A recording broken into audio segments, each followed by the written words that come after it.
Welcome to Your Affordable Home Show. I'm your host, Stephen Mitchell, and I hope you've been enjoying this content that I've been putting out here for you all.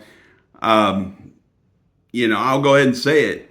I'd appreciate if you like, subscribe, definitely share this with people you know and care about that you know will get value out of this as well.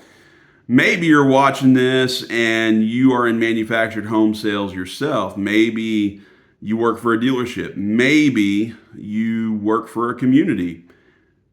If that's the case and you want to go next level, I will put in the description below how you can get in contact with me, because I'd love to set an appointment and we can talk further and see what we can do that we can help you, to grow and go next level. So that being said, let's talk about the subject of this show. And the subject of this show is lot versus land. So lot versus land. Think about this. If you go to rent a lot to put a home on from a park or community, there's going to be some things that you're going to have to do. Most parks require background checks. There's also an application process, just similar to if you were going to rent an apartment or something like that, or rent a house from somebody. So background check and an application for that park. So expect that. The thing is, a lot to put a home on may or may not be easily found. You may be able to easily find a lot. Then again, parks in your area may be pretty full.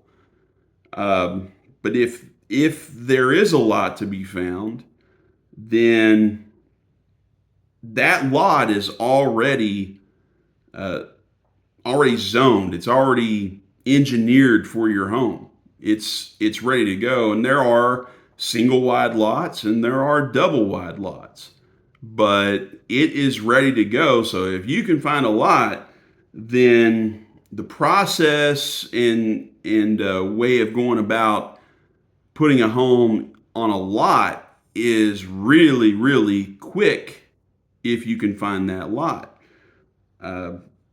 Just because everything's all been checkboxed, everything's checkmarked and ready to go for your home. So let's look at the other side of the equation. Maybe you go the land route to put your manufactured home on. So obviously this land is going to have to either be something you already own, or you're going to have to find land, you're going to have to purchase it, and purchasing land is either going to be cash or you're going to have to finance it.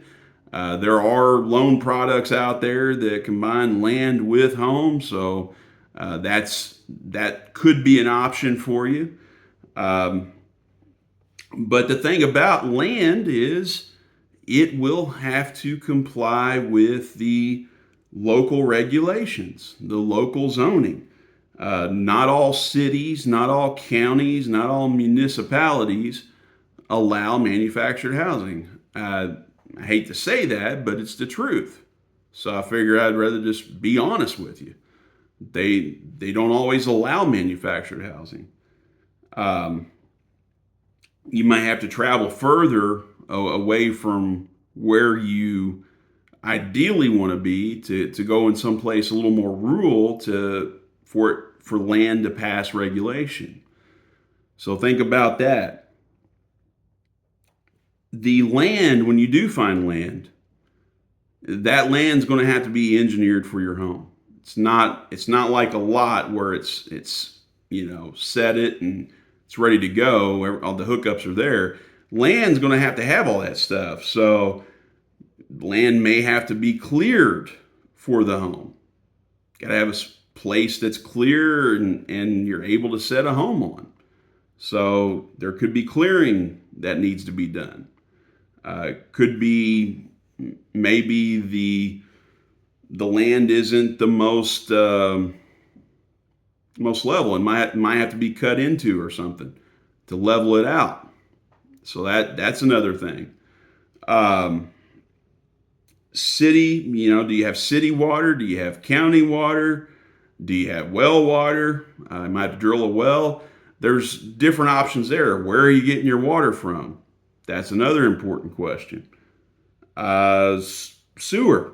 Does it have sewer ran where the land is? Or is it going to have to perk test and engineer a septic system?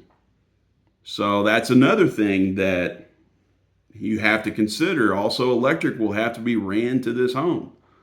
So again, I call it engineering for the home. So there's gas. Gas is another thing. If you're going to have gas in the home, gas line has to be ran. So just another thought. So you can see where it's all the things, all the checks and the permits and engineering of it to get it ready and set for the home can be a slower process. Now, I would say it's not as slow as doing that and site building a home, but in general, it's a slower process, but still quicker than site built homes generally. So think about that. And two, a manufactured home on land, you, the homeowner, will have a higher equity stake. What I mean by that is land is real estate. Okay, so that if that home is tied to the land, say you put a double wide on land, it's tied to land, that's real estate. But regardless, you could put a single wide on land as well.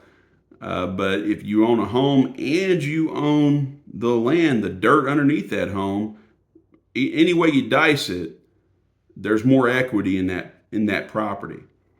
So think about that as well. So like we always say, home ownership empowers the American dream. I hope you got some benefit and understanding out of this one today. Just going through the differences between renting a lot or putting a home on land. So lot versus land. Hope you enjoyed it. Till the next one, your host, Stephen Mitchell, signing off. Peace.